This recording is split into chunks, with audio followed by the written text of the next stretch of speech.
Sebelum memulai pembelajaran, mari kita membaca Al-Quran dengan tartil. Semoga dengan pembiasaan ini Allah selalu memudahkan dalam memahami materi ini. Amin ya rabbal alamin. Yang akan kita baca pada kesempatan kali ini yaitu Quran Surat An-Nisa ayat 11. Bismillahirrahmanirrahim. Yusikumullahu fi awladikum للذكر مثل حظ الأنثيين فإن كن نساء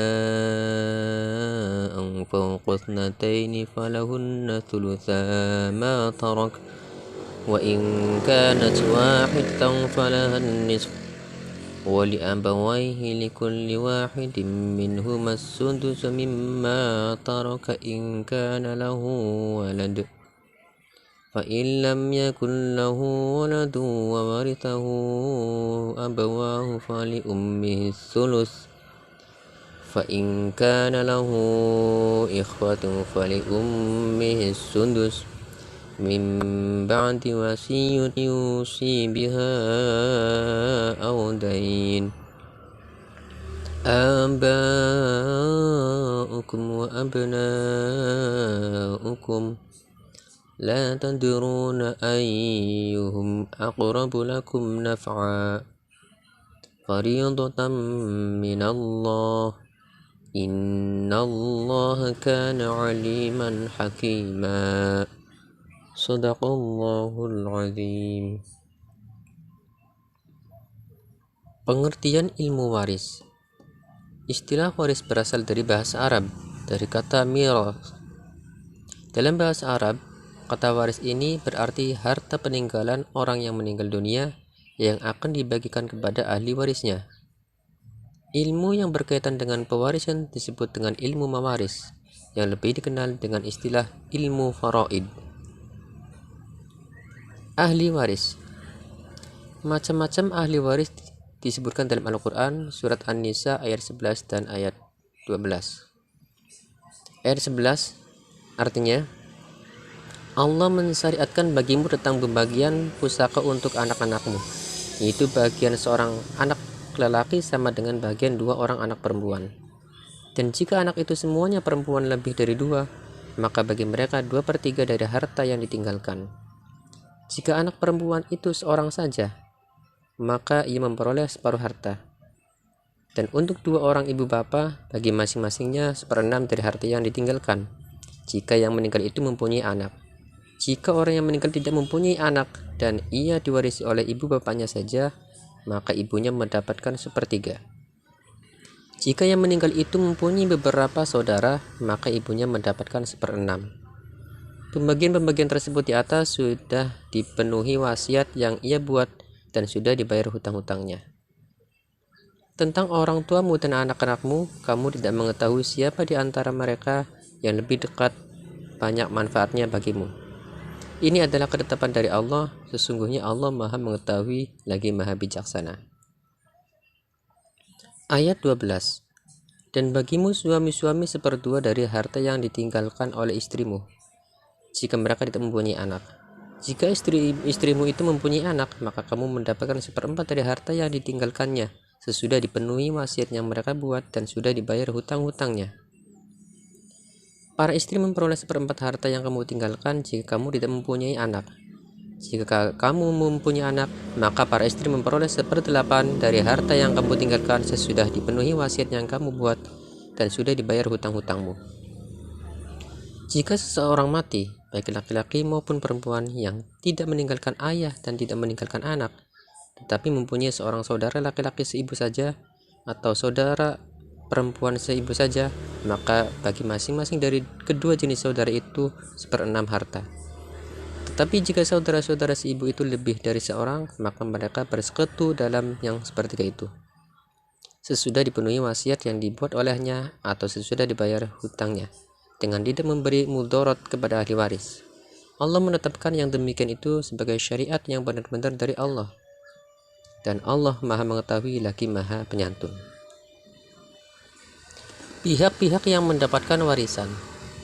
Dari pihak laki-laki, anak laki-laki, cucu laki-laki dari anak laki, bapak, kakek dari bapak sampai ke atas, saudara sekandung, saudara seayah, saudara seibu, anak lelaki dari saudara sekandung, anak lelaki dari saudara seayah, paman yang sekandung dengan ayah, paman yang seayah dengan ayah, anak lelaki dari paman yang sekandung, anak lelaki dari paman yang seayah, suami.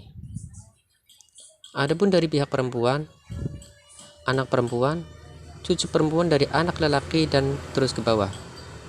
Ibu, nenek dari bapak sampai ke atas, nenek dari ibu sampai ke atas, saudara perempuan sekandung, saudara perempuan sebapak, saudara perempuan seibu, dan istri. Jika semua unsur warisan masih ada, maka yang berhak menerima harta pusaka hanya suami dan istri, bapak, ibu, anak lelaki dan anak perempuan. Sementara yang lain tidak dapat mewarisi. Berikut ini adalah tabel ahli waris. Yang pertama, suami mendapatkan bagian setengah jika istri tidak meninggalkan anak, serta seperempat jika istri meninggalkan anak. Istri mendapatkan bagian seperempat jika suami tidak meninggalkan anak, dan seperdelapan jika suami meninggalkan anak. Anak perempuan mendapatkan bagian setengah jika hanya seorang dan tidak ada anak lelaki, serta 2/3 jika lebih dari seorang dan tidak ada anak lelaki. Ibu mendapatkan bagian sepertiga jika yang tersisa hanya ibu dan bapak saja. Dan yang terakhir, bapak akan mendapatkan bagian 1/6 jika ada anak dan cucu. Kelompok ahli waris. Yang pertama, zawil furud, yakni ahli waris yang jatah pembagiannya telah disebutkan dalam Al-Quran maupun hadis Rasulullah SAW.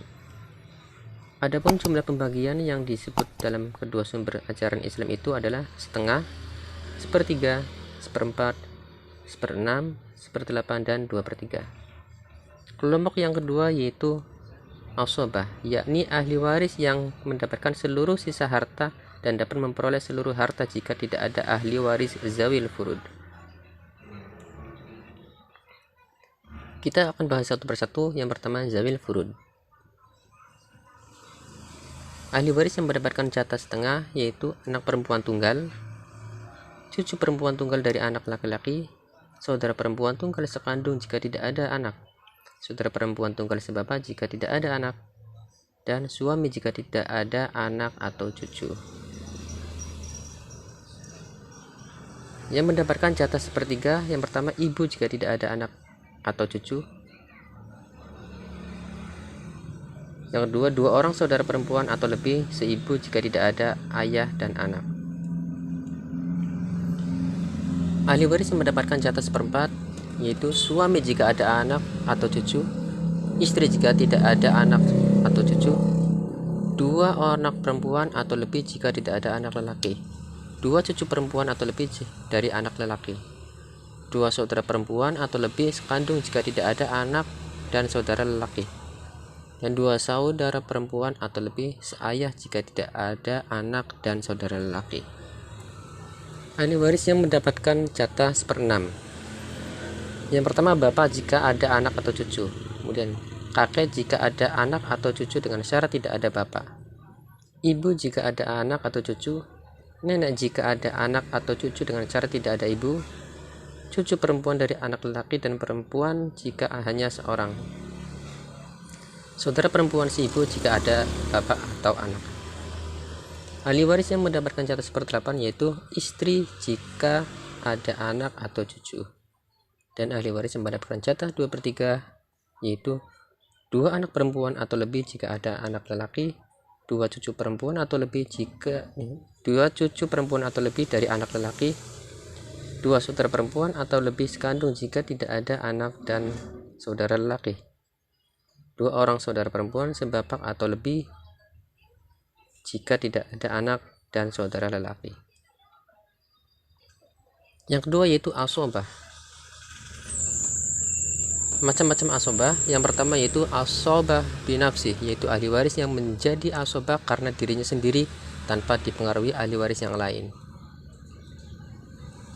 Jenis-jenisnya, yang pertama anak laki-laki, cucu laki-laki dari anak laki-laki, bapak, kakek, saudara laki-laki sekandung, saudara laki-laki sebapa, anak laki-laki dari saudara laki-laki sekandung, anak laki-laki dari saudara laki-laki sebapa, paman sekandung, paman sebapa, anak laki-laki paman sekandung, anak laki-laki paman sebapa, lelaki yang memerdekakan mayat apabila dulu statusnya sebagai budak. Yang kedua, asobah bi ghairihi, yakni ahli waris yang menjadi asobah karena adanya ahli waris lainnya. Jenis-jenisnya yaitu anak perempuan yang tertarik anak lelaki, cucu perempuan dari anak lelaki yang tertarik cucu lelaki dari anak lelaki, saudara perempuan sekandung yang tertarik saudara lelaki sekandung, saudara perempuan sebapak yang tertarik saudara lelaki sebapak. Asobah yang ketiga yaitu asobah ma'al khairi, yakni ahli waris yang menjadi asobah bersama dengan ahli waris lainnya. Jenis-jenisnya saudara perempuan sekandung seorang atau lebih bersama dengan anak atau cucu perempuan dari anak lelaki, baik seorang atau lebih. Saudara perempuan sebapak seorang atau lebih bersama anak atau cucu perempuan, baik seorang atau lebih.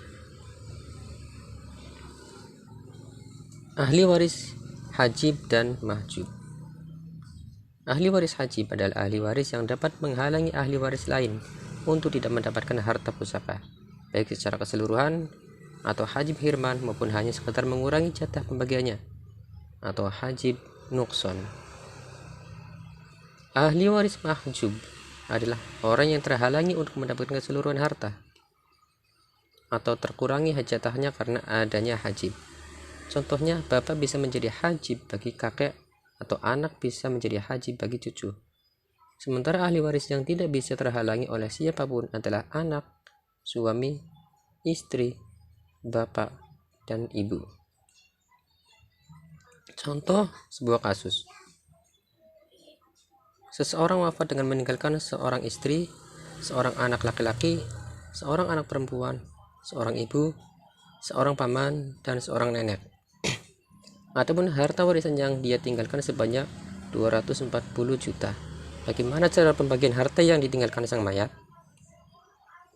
Jawabannya ada sebuah tabel ahli waris, kemudian bagiannya istri mendapatkan 1/8 karena ada anak.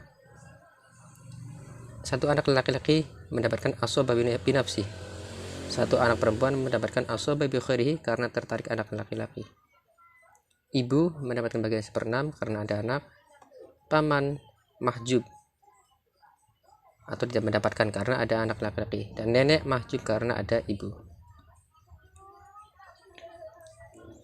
Perhitungannya 1/8 kali 240 juta sama dengan 30 juta. 1/6 kali 240 juta sama dengan 40 juta. Sisanya asobah, itu 240 juta dikurangi 30 juta dan ditambah 40 juta, hasilnya 170 juta. Karena anak laki-laki adalah 2 kali lipat dari anak perempuan, harta tersebut dibagi menjadi 3, sehingga anak laki-laki mendapatkan 2/3 dan anak perempuan mendapatkan 1/3. Berikut ini adalah perhitungan harta asobah. 1/3 kali 170 juta sama dengan 56,6 juta. Diberikan menjadi 56.660.000. 2/3 kali 170 juta sama dengan 113.390.000. Rekapitulasi hasil pembagian harta warisnya yang diperoleh. Istri 1/8 mendapatkan jumlah nominal 30.000. Satu anak laki-laki asobah binafsi mendapatkan 113.340.000. Satu anak perempuan asobah bi khairi mendapatkan 56.660.000.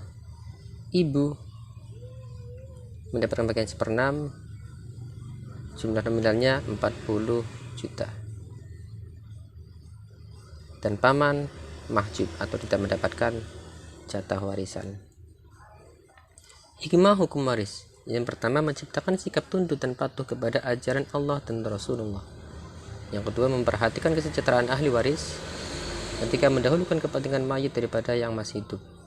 Keempat, membentuk manusia untuk tidak rakus terhadap harta dan bisa bersikap adil. Yang kelima, mendidik manusia agar hidup hemat dan tidak menghambur-hamburkan amanah Allah berupa harta benda.